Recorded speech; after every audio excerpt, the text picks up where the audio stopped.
تمہارے کردار سے اس کی پریشانی دور ہو جائے، علمی پریشانی ہے وہ دور ہو، عملی پریشانی ہو وہ دور ہو، اخلاقی پریشانی ہو وہ دور ہو، اور کوئی پریشانی ہو تو وہ دور ہو۔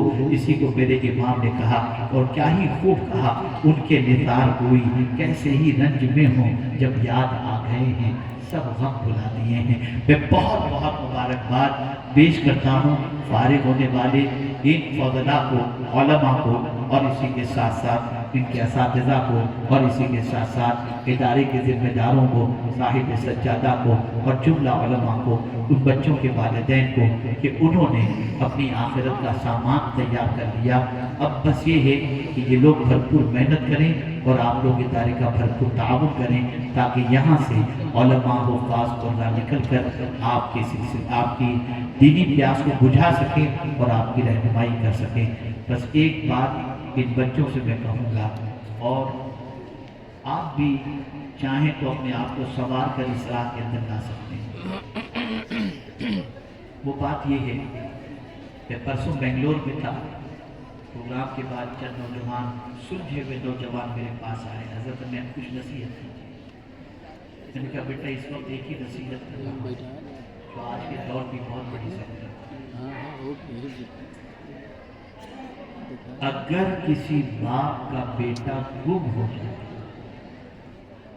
یا بھٹک جائے یا راستہ بھول جائے، اور اس بھٹکے ہوئے گمے ہوئے راستہ بھولے ہوئے بچے کو کوئی شخص پکڑ کے اس کے ماں باپ تک پہنچا دے تو باپ کتنا خوش ہوگا، ماں کتنی خوش ہوگی کہ مجھے میرا گما ہوا بچہ مل گیا ہے۔